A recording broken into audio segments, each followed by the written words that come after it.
आज सबसे पहले तो सभी दर्शकों को मेरा नमस्कार। मैंने ये बात तो कभी ध्यान ही नहीं दी कि कितने लोग आ गए हैं, जब क्योंकि आप जब तक लोग आपको पसंद कर रहे हैं ये बातें ज्यादा ध्यान जाती नहीं है। जब नहीं पसंद करते तब आदमी सोचना शुरू करता है क्यों नहीं पसंद कर रहे। देखो ये लाइन चैलेंज तो है ही, इसमें एक नहीं बहुत सारे चैलेंज है। तो मतलब रियल लोकेशन पे काफी चैलेंज हो। इसमें तो बहुत ज्यादा चैलेंजिंग रहता है, तो क्या कभी उत्तर कुमार ने ये फील किया कि नहीं बस अब हो गया मेरा? दोबारा अगर वो सब करना पड़े तो बिल्कुल नहीं कर सकता। मतलब इतना भयावह स्थितियों से हम गुजरे जीवन में कि दोबारा अगर कहना पड़े कि उत्तर कुमार दोबारा से वही सब कर लो, नहीं हो पाएगा। नमस्कार दोस्तों, मैं आपकी दोस्त आपकी होस्ट अनन्या ठाकुर। आज हम बात करेंगे एक ऐसे शख्स की जो कहीं ना कहीं बिल्कुल देसी स्टाइल में आज भी काम करते हैं और जिनका नाम धाकड़ छोड़ा के नाम से आप सभी जानते होंगे, प्रसिद्ध है। उनसे जानेंगे उनकी अपकमिंग फिल्मों के बारे में, उनके करियर से रिलेटेड कुछ दिलचस्प बातों के बारे में। तो पहले तो उत्तर जी बहुत बहुत स्वागत है आपका भारत न्यूज 360 टीवी में। जी धन्यवाद। जैसा कि आप आज भी कहीं ना कहीं दिलों के लोगों के दिलों में वैसे ही राज करते थे जैसे आप करते हैं, जैसे पहले करते थे। तो कहीं ना कहीं आप आज की जो लाइफ स्टाइल हो गई है कि इन्फ्लुएंसर्स बहुत ज्यादा आ गए हैं, तो उस पे आप अपने आप को कहाँ पे देखते हैं आज के टाइम पे? आज सबसे पहले तो सभी दर्शकों को मेरा नमस्कार।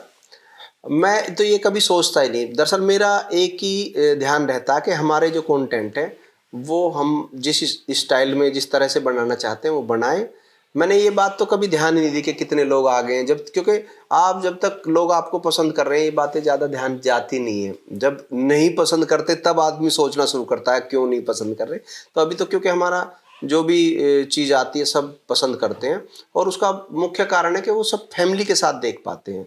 और हम अभी तक भी अड़िग हैं कि हम फैमिली कार्यक्रम या फिल्में जितनी बनाएंगे या जो भी सब्जेक्ट बनाएंगे वो फैमिली से संबंधित होगा, परिवार से संबंधित होगा और पूरा परिवार एक साथ देखता है। और जब मैसेज और फ़ोन आते हैं मुझे कि भाई हम सब ने एक साथ देखी, तो वही असली खुशी है हमारी जिसके लिए हम काम करते हैं। सबसे ज्यादा चैलेंजिंग क्या रहता है हरियाणवी, जो जैसे आप देखते हैं कि बहुत ज्यादा चैलेंजिंग हो गया? अभी तो कई सारे हरियाणवी एक्टर हैं जो काफी अच्छा काम भी कर रहे हैं, तो आप तो इतने सालों से लगातार काम कर रहे हैं, तो आप कभी लगता है कि ये आने वाले टाइम में हमारे लिए चैलेंजिंग हो सकता है? हाँ देखो ये लाइन चैलेंज तो है ही, इसमें एक नहीं बहुत सारे चैलेंज है। और लेकिन अगर मेकिंग के दृष्टिकोण से कहा जाए तो सबसे चैलेंजिंग तो एक सब्जेक्ट चूज करना ही है, सबसे बड़ी बात। हाँ जी। फिर उस सब्जेक्ट को डेवलप करना और उससे अगला चैलेंज है कि भी क्योंकि हम सेट्स बनाने का ज़्यादा हमारे पास पैसा नहीं होता कि हम सेट बनाएं बड़े बड़े। तो हमें जो कहानी में ज़रूरत है मकान की, जगहों की, फिर वो सर्च करनी होती है कि हमें जैसी हमने सोची है वैसी हमें मिल जाए जी। तो वो सर्च करना, फिर वहाँ उस जगह जाके शूट करना कि वो नया माहौल भी हो सकता है हमारे लिए और पुराना भी हो सकता है।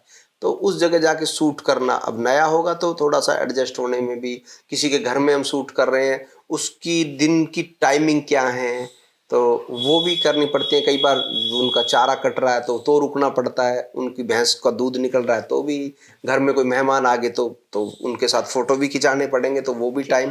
तो मतलब रियल लोकेशन पे काफ़ी चैलेंज होते हैं। और फिर व्यवस्थाओं के चैलेंज होते हैं कि उतनी ज़्यादा हम फिर व्यवस्था अपने आर्टिस्ट को नहीं दे पाते, उनको उसी में एडजस्ट करना पड़ता है, इसलिए उसी तरह के माहौल में जीना भी पड़ता है। आर्टिस्ट का चुनाव आप कैसे करते हैं? आर्टिस्ट एक तो अब इतना टाइम हो गया है, काफ़ी लोग संपर्क में रहते ही हैं और आर्टिस्टिकल कम ही हुआ है। जो लोग जुड़े रहे हैं उन्हीं को आर्टिस्ट बनाया गया हमेशा, या जिनके दिल में काम करने की इच्छा रहती है, या जो लोग अप्रोच कर पाते हैं किसी के जरिए। कोई मेरे से डायरेक्ट अप्रोच कर पाते हैं वो मुश्किल हो पाता है क्योंकि मैं इस बारे में ज़्यादा बात नहीं कर पाता। टीम के किसी आदमी से संपर्क हो जाता है और वो मेरे पास ले आते हैं, उस तरह से हो जाता है। कई बार ऐसे होता है टेंडम कुछ चीज़ें ज़रूरत है और भाई सब तो कास्टिंग कर ली लेकिन इस पे ध्यान नहीं था, तो वहाँ तब भी सबसे ही बात की जाती है कि किसी के संपर्क में कोई इस तरह का है तो वो बुला लेते हैं आपस में इस तरह से। लेकिन ज़्यादातर नॉन एक्टर ही एक्टर बने हमारी फिल्मों के, इतने शुरू से लेकर आज तक। जैसे आपने शुरुआत पहले रागिनी से की, फिर आपने स्टेज शो भी काफी किए, काफी उतार चढ़ाव भी आए, तो क्या कभी ऐसा लगा था कि नहीं अब बस हो गया, अब मेरे से नहीं हो पाएगा? जैसे मोस्टली होता है कि एक फेज आता है कि हमको लगता है कि अब नहीं हो पाएगा हमसे, और कहीं ना कहीं उसको छोड़ भी देते हैं। बहुत सारे ऐसे एग्जाम्पल हैं जो एक स्टेज के बाद में नहीं कर पाए, और आपके इसमें तो बहुत ज्यादा चैलेंजिंग रहता है, तो क्या कभी उत्तर कुमार ने ये फील किया कि नहीं बस अब हो गया मेरा? हाँ नहीं, रागनी से नहीं, मैंने शुरुआत तो की थी फिल्म से ही। जी। शुरुआत में हमने फिल्म ही बनाई थी। अच्छा। और उससे पहले तो मैं बहुत सारे इंटरव्यूज में बता चुका हूँ कि शुरुआत तो हमने भी बॉम्बे की थी, लेकिन जब वहाँ चीज़ें देखी तो हमें लगा कि हमें कोई अलग जगह ले लेनी चाहिए। यहाँ बड़ी भीड़ है और बड़ा मुश्किल है, और शायद उतना टैलेंट हम में है नहीं है, हमें पता भी नहीं था उस टाइम। ये तो प्रूव होने के बाद लोगों को लगने लगता आप तो बहुत टैलेंटेड है ये है, लेकिन तब नहीं पता होता। तब तो धक धक रहती है, काम मिलेगा नहीं मिलेगा, क्या होगा। जब हम शुरू शुरू में किसी भी क्षेत्र में एंटर करते हैं तो एक दिल में धक धक होती है। तो किया, और बहुत बार ऐसा आया, ऐसा नहीं है, बहुत बार ऐसा समय आया कि पता नहीं भगवान कुछ कराएंगे, कितना लंबा समय तक ऐसा होगा, और पता नहीं है। फिर हिट होने के बाद भी ऐसे समय आए हैं कि भाई सीडी लाइन में हम आए और सीडी लाइन एकदम ध्वस्त होगी पायरेसी की वजह से और दूसरी चीज़ों की वजह से। तो तभी भी एक बार को सोचने का हुआ कि भाई करें क्या, लेकिन मजबूरियों ने हमें बांधे रखा कि हमें कोई दूसरा काम आता ही नहीं है, तो क्या करेंगे। जब नहीं कर पाए, इसी में रहे और इसी में लगे रहे, फिर दोबारा भगवान ने सुनी। तो बीच बीच में आता है, तो कोई भी कितना भी बड़ा काम करे, उतार चढ़ाव तो आते ही हैं। फिर और बहुत सारी दूसरी ऐसी घटनाएं होती हैं जिनसे कई बार मन टूटता है। सर कभी आपके मन में ये मतलब जैसे आप देखते हैं कि जो मिडिल क्लास फैमिली से बिलोंग करते हैं उनके लिए बहुत चैलेंजिंग हो जाता है खुद से फिल्में बनाना, खुद से सारा कुछ क्रिएट करना। आपके लिए कितना चैलेंजिंग था और फैमिली सपोर्ट कहाँ तक था आपका? शुरू में तो पूरा का पूरा ही था एकदम। एक ऐसा लगता था कि जैसे एक इतना ऊंचा पहाड़ है जिस पे हम पता नहीं चढ़ेंगे कि नहीं चढ़ेंगे, क्योंकि जब हम आए तो तब वीडियो नहीं था, ये डिजिटल नहीं था, कुछ नहीं था, सिर्फ सिनेमैटिक फिल्म बनती थी। और सिनेमैटिक फिल्म का मिनिमम से मिनिमम खर्चा भी करोड़ों रुपए होता था, और करोड़ हमारे पास लाखों भी नहीं थे। तो बहुत टफ था। कैसे हुआ है मैं भी नहीं सोच सकता, और दोबारा अगर वो सब करना पड़े तो बिल्कुल नहीं कर सकता। मतलब इतना भयावह स्थितियों से हम गुजरे जीवन में कि दोबारा अगर कहना पड़े कि उत्तर कुमार दोबारा से वही सब कर लो, नहीं हो पाएगा। कुछ ऐसा एक्सपीरियंस शेयर करना चाहेंगे दर्शकों के साथ में जो नहीं जानते हो दर्शक? बहुत सारे ऐसे आपकी खासकर जो फैन फॉलोइंग ये देसी है और कहीं ना कहीं जो आपका ये देसी अंदाज है शायद वही लोगों को ज्यादा अट्रैक्ट करता है, आज भी लोगों को एक जुड़ाव महसूस होता है। तो आप क्या दर्शकों के साथ में कोई अपना ऐसा कोई किस्सा हो पर्सनली जो आप दर्शकों के साथ में साझा करना चाहेंगे? हाँ नहीं बिल्कुल। देखो, हम कोई भी काम करते हैं उसको हम ज़्यादा अच्छा तभी कर सकते हैं जब हमें उसके बारे में जानकारी है। अभी मुझे कोई कहने लगे कि भाई आप कोई मतलब सिटी के बारे में कोई कहानी लिखो, तो मुझे उतना शायद मैं अच्छी ना लिख पाऊँ जितनी मैं गाँव, क्योंकि मैं गाँव में पैदा हुआ, गाँव में पला बड़ा। तो मुझे वहाँ की छोटी छोटी बातें, बड़ी बातें, कल्चर, कैसे किसका रिलेशन आपस में बाप बेटे का कैसा होता है, माँ बेटे का कैसा होता है, भाई बहन का, वो सब चीज़ें डीपली पता है, तो हम उनको आसानी से कर पाते हैं। और ये अच्छा हो गया, क्योंकि जब हमने फिल्मों में आना सोचा था तो तब हम सिर्फ हिंदी फिल्में होती थी, तो हम भी सोचते थे कि ऐसे ही हम भी जाके काम करेंगे। लेकिन करते करते जब हम इस लाइन में और हमारे देहाती में आ गए, तो मैं बड़ा शुक्रगुजार हुआ भगवान का कि शायद उन्होंने मुझे सही रास्ते दे दिया कि यहाँ हम वो चीज़ें कर सकते हैं जिनके बारे में हम अच्छे से जानते भी हैं और वही लिखते हैं। और ज़िंदगी में रही बात भाई कोई ऐसे अनुभवों की, तो बहुत सारे कटु अनुभव आते हैं जब आप बुरे टाइम से गुजरते हैं और किसी नई लकीर, नया रास्ता बना रहे हो। हमारा पैतृक काम ना हो, हमारे पिताजी कुछ और करते हो, दादाजी कुछ और करते हो, और हमें नया कोई रास्ता बनाना है, तो बहुत ही मतलब वो एक चैलेंजिंग होता है। और वो इतना बड़ा चैलेंज होता है कि उसमें कई बार ऐसी जगह से गुजरना पड़ता है कि कई बार ऐसा लगता है कि लौट चलो लौट चलो लौट चलो। और वो पता नहीं कैसे उस टाइम वो शक्ति मिली रहती है या मजबूरियां रहती हैं, क्या रहती हैं जो रही हैं। तो बहुत लंबा लंबा समय ऐसा काटा है कि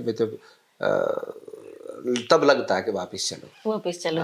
सर जैसे कि सब लोग जानते हैं कि आप धर्मेंद्र जी को अपना आइडल मानते हैं, गुरु मानते हैं। हरियाणवी में कोई ऐसा है जिसको आप अपना आइडल मानते हो, गुरु मानते हो? हाँ, धर्म जी तो भाई जब सपना ही उन्हीं की वजह से देखा, उनकी फिल्में बचपन में देखी और लगा कि ऐसा इंसान होना चाहिए, ये है जीवन। उनको फिर ढूंढ ढूंढ के उनकी फिल्में देखी और तो उनको आइडल होना, और वो मतलब हमेशा रहे हैं। शायद उन्हीं की वजह से मैं इस लाइन में आ पाया हूँ।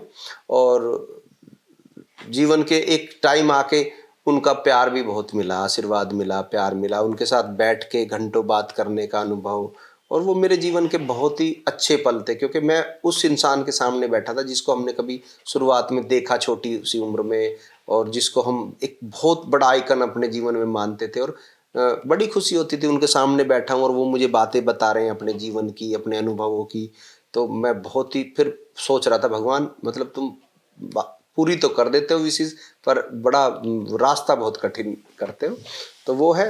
हरियाणवी में तो शुरुआत ही हमने की है। हमसे पहले 20 साल पहले फिल्म आई थी चंद्रावण, उसके बाद ये इंडस्ट्री पता नहीं कहाँ गई। फिर ऐसा कुछ कोई ऐसा आर्टिस्ट हमारी नज़रों में था भी नहीं कि जिसको आइडियल के रूप में लिया जाए। और फिर ज़्यादातर अब इंडस्ट्री देखते हैं, फिल्म लाइन जो देखते हैं वो धाकड़ छोरा से ही शुरू मानी जाती है हरियाणा की। तो सब, और मोस्टली सॉन्ग्स को छोड़ दो, जो अब हरियाणा में सॉन्ग्स बनते हैं, फिल्म लाइन में 80% अभी भी, और एक टाइम ऐसा था 100% आर्टिस्ट वो हमारे प्रोडक्शन से ही होके गुजरे थे या वहीं से शुरुआत थी उनकी। तो उनमें से किसको हम आइडियल बनाते। जैसे कि अभी तो हरियाणवी जो इंडस्ट्री है काफी बूम कर रही है, खासकर सॉन्ग्स के मामले में तो कोई भी शादी हो तो बिना हरियाणवी सॉन्ग के वो कार्यक्रम ही पूरा नहीं होता है। और आपके भी ऐसे काफी सारे सॉन्ग हैं जिनमें मिलियंस में व्यूज गए हैं। और जब सर जैसे पहले डीवीडी और सीडी होती थी तो काफी चैलेंजिंग होता था। यूट्यूब सोशल मीडिया आने के बाद में काफी सारी आपके साथ में क्या ऐसी चीजें जो बहुत इजी हो गई हैं लोगों तक पहुंचने के लिए? हाँ, सबसे पहले तो जानकारी यही दे दूं कि जो ये शादी ब्याह और डीजे पे आने का श्रेय भी हमें ही जाता है जी। और बहुत लोगों को कम जानकारी है, और बहुत से क्या है कि बाद में सब अपना दिखावा करने के लिए कि मेरा बजा ये बजा। बाकी धाकड़ छोरा फिल्म का गाना था मेरे दिल ने कर गया घायल, वो पहला ऐसा सॉन्ग है जो डीजे पे बजा है और जिसको बैंड ने एक्सेप्ट किया था। जो कोई हरियाणवी सॉन्ग जो कभी बैंड पे बजा हो, आज भी बैंड पे वो गाना बजता है कहीं जाएंगे। तो शुरुआत तो हमारे गानों से है डीजे पे हरियाणवी की। और सर आपको नहीं लगता जैसे आप इतने सालों से लगातार काम कर रहे हैं, यहाँ तो आज के आए हुए एक्टर भी पूरा रोला लेके चलते हैं, आप अभी भी मतलब कभी अपने आप को अपडेट करने का मन नहीं किया? इतने सिंपल रहते हैं और कहीं ना कहीं मुझे लगता है यही लोगों को ज्यादा अट्रैक्ट करता है। क्या कभी इनका देख के कुछ मन में आया कि मुझे भी ऐसे करना चाहिए, ऐसे रहना चाहिए? देखो, मैं शुरू से ही जब ये काम की सोच रहा था तो मैं ये सोचता था कि मैं अपने काम को और अपने जीवन को अलग अलग रखूंगा। जीवन जैसा, क्योंकि हमने बचपन में गांव में देखा था, मैं वैसा ही जीना चाहता था, एंड तक ही वैसा जीना चाहता था। और जब हम अपने गांव से काम करने निकले थे तो मेरा गांव दिल्ली के काफ़ी नज़दीक है, तो मैं हमेशा सोचता था कि मैं ऐसा एक्टर होऊंगा जो शाम को घर गांव में ही आया करेगा और गांव में एक अपना ऐसा कमरा बनवा लूँगा कि मतलब अच्छा लगे वो, और मैं रहूँ गांव में ही, मेरा मतलब घर घेर हो जैसे गांव में होते हैं, और वहीं आके हमारी गाड़ी जो भी कार होगी अब मैं खरीदूंगा कभी, वो वहीं खड़ी हो, हमारी भैंसें बंधी हो, हमारे ट्रैक्टर, वो वही सोच रखता था। लेकिन वो गांव ही गांव नहीं रहा जब तक मैं बड़ा हुआ, और गांव शहर में तब्दील हो गया, रास्ते इतने कंजस्टेड हो गए। फिर भी मैंने बहुत समय तक, बहुत लंबे समय तक गांव से ही काम किया है। 2017 के बाद मैं गांव से निकला हूँ। 2017 तक, जब तक मेरी मदर थी, मेरी मदर एक्सपायर हुई 2017 में, उसके बाद ही मैंने गाँव छोड़ा है। अभी आगे आने वाले कौन कौन से प्रोजेक्ट हैं, एक बार उनके बारे में थोड़ा ब्रीफ कर दीजिए। कौन सी मूवीज हैं, सॉन्ग हैं जो अभी आने वाले टाइम में दर्शक देख सकेंगे? नाम तो दरअसल आजकल बड़ी प्रॉब्लम हो गई, हम रख नहीं पाते, क्योंकि नाम हम आज बोल देंगे, हमारी फिल्म 2 महीने 3 महीने बाद आएगी, लेकिन लोग आज हमारा फोटो लगा के आज ही डाल देते हैं। लेकिन बस ये बता सकता हूँ कि बहुत ही अच्छी अच्छी जो हमारे समाज से जुड़ी हुई या समस्याएं हैं या अच्छी बातें हैं, उन पे अलग अलग तरह के मैंने बहुत सारे सब्जेक्ट रेडी किए हुए हैं, और धीरे धीरे वो आएंगे। अब भी जल्दी, अभी एक सच्चा फिल्म आई थी, देखी होगी आपने, बहुत ही प्यारी स्टोरी थी, और वो भी सच्चाई के ऊपर के इंसान को बहुत ही सिंपल ही जीवन कैसे जीना चाहिए वो बहुत अच्छा रहता है। और इसके बाद एक फिल्म आ रही है पुलिस की स्टोरी के ऊपर, क्योंकि काफ़ी लोग बहुत प्यार करने लगे जब पुलिस की स्टोरी मैं बनाता हूँ। लेकिन वो कॉमेडी है, बहुत कॉमेडी है, उसमें हंसाने के लिए थोड़ा व्यंग भी है सिस्टम के ऊपर, और कुछ पुलिस की जो चीज़ें होती हैं उनको हमने जानकारी देने की कोशिश की है कि भाई डायल क्यों लिखा था है, महिला हेल्पलाइन क्यों लिखा होता है, ये सब चीज़ों को थोड़ा थोड़ा करके हमने उसमें जानकारी भी साथ साथ दी है। जैसे उत्तर जी, अभी आप देखते हैं आज के टाइम पे लोगों में पेशेंस नहीं है। एक्टर बनना है लेकिन एक बार, 2 बार, 3 बार काम किया, फेलियर मिला, वो लोग रास्ता चेंज कर लेते हैं। और कहीं न कहीं सोशल मीडिया में आज भी आप देख रहे हो कि कितनी अश्लीलता दिखाई जा रही है। और आप अपनी फ़िल्मों में अभी बिल्कुल एकदम देसी लेके आते हैं कि लोग फैमिली के साथ भी मूवी देख सकते हैं बैठ के, और वो चलती भी हैं। तो क्या यूथ को ये सब करने की ज़रूरत है, क्योंकि कहीं न कहीं वो व्यूज़ के लिए, सब्सक्राइबर्स के लिए, ये सब इस तरीके से जो चेंज है, पैटर्न भी चेंज होते जा रहा है। तो यूथ के लिए आप क्या मैसेज देना चाहेंगे? देखो, जो जल्दी से रास्ता बदल लेते हैं, इसका मतलब वो उनके दिल में वो नहीं था वो करने का। बहुत सारे लोग तो सिर्फ उन्हें कुछ काम करना होता जवान होके, इसलिए वो चुन लेते हैं कि भाई ये चलो यही सही, जो इजी लगता है उसको चुन लेते हैं। जो मिल गया वो उठा लेते हैं। हाँ, हमें जो है वो काम करना चाहिए जो हमारे दिल में है, जिसे करते हुए हम 100 साल तक भी बोर ना हो। असली काम वो है, उसके लिए हमें भगवान ने भेजा है, चाहे वो छोटा हो या बड़ा हो, ध्यान रखो उसी से हमारा पार निकलना है। अगर हम इन्फ्लुएंस होके कोई काम करते हैं, या हम किसी, देखो, घर चलाने के लिए करते हैं, वो तो एक मजबूरी होती है, उसे उसको तो इससे बाहर रखना चाहिए, क्योंकि सबके घर चलने चाहिए। लेकिन जो कुछ सब ठीक ठाक और उसके बावजूद भी ये नहीं है, ये नहीं है, तो वो उनका कोई टारगेट नहीं है, बस वो कुछ ना कुछ करना चाहते हैं, उन मन का काम नहीं है। और फिल्म लाइन तो खास तौर से मन का काम है, और अगर मन से आए हो तो आप वापस नहीं जाओगे, चाहे कुछ भी हो जाए। और ज़्यादातर हमने बड़े एक्ट्रेस के एक्ट्रेस के इंटरव्यू देखे हैं, तो उन्होंने यही कहा है कि मेरे मन का यही था और हमने सोच लिया था कुछ नहीं होगा तो हम यहीं रहेंगे, तो वो सफल हुए हैं। बाकी जो चले जाते हैं, क्या कहें, इसका मतलब उनका वो मन का काम नहीं था, फिर उन्होंने कुछ और चुन लिया। यहाँ पे रुकना कितना सर्वाइव है, मतलब इतना टफ कंपटीशन है इस क्षेत्र में कि आपने 4 साल काम किया, आप बहुत हिट रहे, उसके बाद में कोई दूसरा एक्टर आ जाता है, वो बूम कर जाता है, तो इसमें कितना सर्वाइव करना एक अपने आप में ही मुश्किल रहता है। देखो, अगर आप अच्छे सब्जेक्ट नहीं लेके आ रहे हैं तो निश्चित रूप से कोई दूसरा तो आएगा। कोई यूथ आते हैं, यूथ तो नई नई चीज़ लेके आएंगे। हम भी जब आए थे, तो जब धाकड़ छोरा लेके आए तो वो दुनिया के लिए एकदम नई सी चीज़ थी, और इतना वो ब्लास्ट हो गया था। तो यूथ आएंगे, और आने दो उनको, आने दो, आने चाहिए। बाकी आप जब पुराने होंगे, जब आपके सब्जेक्ट पुराने हो जाएंगे, जब आप आप पब्लिक को पसंद आने बंद हो जाएंगे, आप तब पुराने होंगे, तब आपको डर पैदा होएगा। इसलिए कितने भी आए, हमें अभी तक तो कोई डर है नहीं। जब मुझे कॉन्फिडेंस कम हो जाएगा, मुझे, और मैंने अपना मापदंड भी यही रखा हुआ है कि जिस दिन मैं डर जाऊंगा कि मेरी फिल्म में मैं नहीं इसको भी ले लूँ, उसको भी ले लूँ, तब चलेगी, वो मैंने अपनी लाइन खींच रखी है कि उस दिन मैं इस काम से मतलब थोड़ा सा रेस्ट लूँगा, क्योंकि अब मैं डर गया हूँ। जब तक मैं सोचता हूँ कि मैं हूँ और फिर कोई भी आ जाए मेरी फिल्म में, जितने लोग हैं, कोई नए भी हैं, कैसे भी रहें, तब तक वो चलेंगी। और अभी तक वो मेरा बना हुआ है कि मैं हूँ ना, फिर किसी को भी ले लो, सब चलेगा। सबसे पहली फिल्म आपकी कौन सी थी? जैसे जब आप मुंबई से वापस आए, यहाँ पे आने के बाद आपके मन में आया कि मूवीज बनाते हैं, खुद की एक पहचान बनाते हैं अलग से, तो पहली मूवी कहाँ से आपने स्टार्ट किया?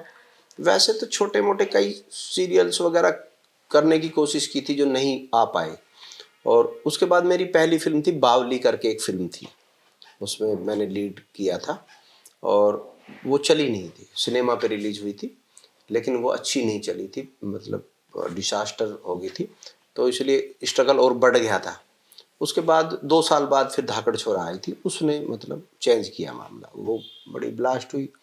तो वो और पहले ही 10-12 साल का स्ट्रगल हो चुका था, और उसने फिल्म ने पिट के और बढ़ा दिया था स्ट्रगल को। वो टाइम भी था जब मुझे लगता था कि कोई भी काम भगवान मुझे दे दे और मैं अपना घर चला लूँ। काफी स्ट्रगलिंग था वहाँ पे। हाँ, वो 2 साल बहुत भी ज़्यादा बुरे थे, क्योंकि उस टाइम सब चीज़ें ख़त्म हो चुकी थी, पैसा भी, कर्जे हो चुके थे, तो तब ऐसा लगता था कि कोई ऐसा काम मिल जाए जिससे कर्जे उतर जाए और घर चल जाए। स्टाफ का सपोर्ट रहता था? जैसे कई बार होता है मूवी पिट जाती है तो स्टाफ तो कहता है कि हमें हमारा अमाउंट दीजिए, हमें नहीं पता कि क्या होगा क्या नहीं होगा, तो स्टाफ का सपोर्ट कितने हद तक रहा है आपकी जर्नी में? देखो, वो तो पेमेंट तो पहले ही दे दी जाती है, फिल्म कब रिलीज होगी उससे अच्छा। कोई मतलब नहीं है उनको। बाकी इमोशन, यहाँ सब लोग क्योंकि गांव से और वैसे परिवारों से जुड़े हुए थे, तो इमोशन सपोर्ट हमेशा रहता ही था। पैसे का जो भी रहे, लेकिन इमोशनल सपोर्ट या साथ खड़े रहने का, भाई हम आपके साथ खड़े हैं, वो तो रहता ही था। उनके बिना तो मेरा होना भी कुछ नहीं था। जो मेरी टीम का, मेरे दोस्तों का सपोर्ट रहा है, उनके बिना तो होना ही नहीं था कुछ। तो जैसे कि सुना आपने कि काफी आपने इनके अनुभव देखे और उतार चढ़ाव हर किसी के जीवन में आते हैं, और आप इनको हरियाणवी जगत का एक तरीके से पिता मान सकते हैं, क्योंकि इनके पहले ना तो हरियाणवी मूवी कोई जानता था ना सॉन्ग जानता था। अभी आप देखते हैं कि बहुत सारे सॉन्ग हैं, बहुत सारे एक्टर हैं, सिंगर हैं, डांसर हैं, आप देख सकते हैं पर्दे पे। लेकिन उससे पहले कहीं ना कहीं हम सिर्फ हरियाणवी का एक नाम सुनते थे कि हरियाणवी सॉन्ग शादियों में बज जाते थे, लेकिन आज बच्चा बच्चा हरियाणवी एक्टर्स का, डांसर्स का फैन है, और शायद उसकी बहुत बड़ी वजह उत्तर जी माने जाते हैं। और भी हम इन सारी चीज़ों पे बात करेंगे। इन्होंने अपने अनुभव बहुत खुले अंदाज में साझा किए, जो युवाओं को भी काफ़ी हेल्पफुल होंगे, और जो दर्शक कहीं ना कहीं बहुत करीब से उत्तर जी को जानना चाहते थे, वो भी इसके जरिए एक ऐसा मैसेज दिया है उन्होंने लोगों को कि आप इनसे इजीली कनेक्ट हो सकते हैं, और ये कनेक्ट भी रहते हैं, लोगों के दिलों में राज करते हैं। अब इनकी कोई भी मूवी आती है, आप देखते हैं महीनों में मिलियंस में चली जाती है देखते देखते, और आज भी लोग उसी तरीके से पसंद करते हैं जैसे जो इनकी पहली सुपरहिट फिल्म थी धाकड़ छोरा। आज भी लोग इन्हें धाकड़ छोरा के नाम से ही जानते हैं, उसी के बाद इनको धाकड़ छोरे के नाम से पहचान मिली इनकी, जबकि इनके उत्तर कुमार नाम से इनको लोग कम जानते हैं, धाकड़ छोरा के नाम से ज्यादा जानते हैं। बने रहिए मेरे साथ, मैं अनन्या ठाकुर, कैमरा पर्सन सोलंकी के साथ।